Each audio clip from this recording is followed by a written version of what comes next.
discussed in the emergency session of the Arab parties in Damascus.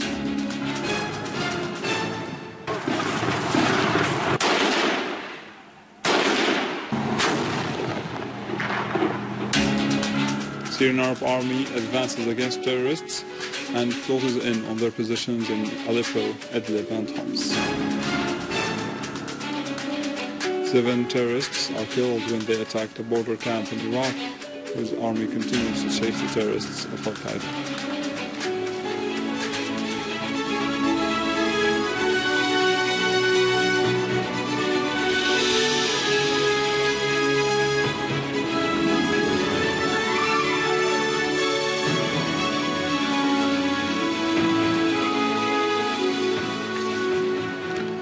Good afternoon, this is news in English from the Syrian Arab television in Damascus.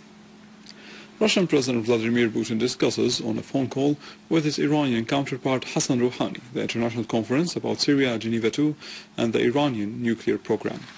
The media office in the Kremlin mentioned that the two sides stressed their adherence to settle the Syrian crisis in a peaceful manner. On his part, the Iranian president highly appreciated the Russian efforts in the framework of the Iranian and the Group of 6 negotiations. The Russian President, representative to the Middle East, Deputy Foreign Minister Mikhail Bogdanov, stressed that his country considers Iran an important partner in all the Middle East files and the peace process. Bogdanov, during a meeting with the Iranian Foreign Minister Hossein Amir Abdullahian in Moscow, said the dynamic development of the situation in the Middle East is very high and requires condensed bilateral communications, as it is important to exchange information and ideas. On his part, the Iranian official pointed out to the importance of success of this political solution, as the political solution is related to some countries abandoning supporting terrorism in Syria, stressing that the Syrian people are the ones who take their own decision to solve the crisis politically. The emergency session of the General Conference of the Arab Parties began in the Damascus Hotel in Damascus, attended by party representatives from 16 Arab countries. The agenda includes discussing political events in Syria, which is targeted by a terrorist war waged by Arab regional and international forces. The speakers asserted that the whole Arab homeland is being attacked by a systematic aggression organized by the West in collision with some Arab states priding themselves of collaborating with Tel Aviv to destroy the Syrian state, the cause of the Palestine, and the course of resistance in the Middle East. The leaders of Arab parties stressed the importance of supporting Syria, since it is the last strong wall in front of the steadfastness and resistance. Syria remains the powerful citadel that foiled the plots of the reactionary forces and their major ally of Muslim Brotherhood in Egypt. The speakers also asserted that Syria's historic steadfastness, the imminent danger, would have had a very negative impact on every Arab country. The Union of Arab Writers in Syria, in collaboration with the Jordanian Association of Writers and the Popular Committee supporting the Syrian people, organized a seminar attended by Jordanian and Palestinian writers in the office of the Union of Arab Writers in Damascus. The seminar was entitled "Together Along the Way of National Struggle." The speakers stressed the necessity of achieving cultural security and joint Arab activity in order to preserve national unity.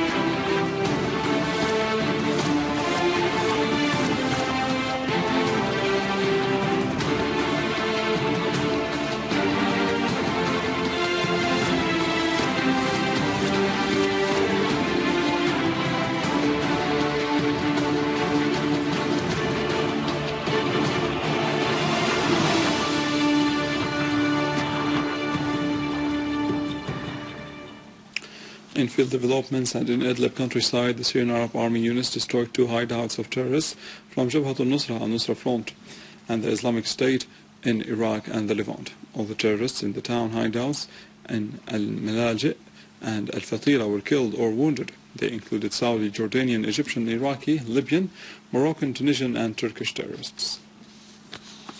In Homs countryside, the Syrian Arab Army units completely controlled the orchards of Mahasa in the environs of the town of Qaryatain. The terrorists were defeated and one of their vehicles full of weapons was confiscated. In Lattakia countryside, the Syrian Arab Army units eliminated armed terrorist groups. The armed units also destroyed terrorists' weapons and ammunition, foiling an infiltration attempt of an armed terrorist group in Darabat al-Baz village in Al-Qom area, killing them, including the leader of the so-called Liwa Abu Mus'ab al-Ansari. The Syrian Arab Army units also targeted the hideouts of terrorists in Kafardalia, Salma, Tatia, and Azway.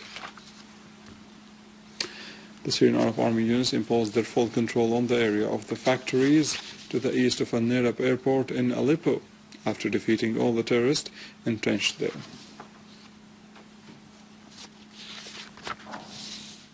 In Damascus, 2 citizens were killed and several others were injured when terrorists fired mortar shells on Al-Qassa. Another citizen who was wounded by a shrapnel near the garage in Zablatani died. Later on, another mortar shell fell on the Umayyad Square in Damascus, wounding 2 citizens and damaging a passing car. Moving to Iraq, where Iraqi forces, supported by military helicopters, carried out a series of operations to chase terrorists of the so-called Islamic State in Iraq and the Levant in several Iraqi governorates. An Iraqi military spokesperson said that the operation resulted in the capture of 13 terrorists and the death of 3 others who were trying to plant explosive devices in the area of Ash-Shaqat in Baghdad. The Iraqi forces also captured a storehouse full of explosive devices and detonated another device that was about to be used. The Ministry of Justice signed a memorandum of understanding in the aim of spreading legal awareness in all means. The Ministry of Justice and the Ministry of Culture signed a memorandum of understanding about the spread of legal awareness and the spread of legal culture that protect the Syrian citizens from being misled.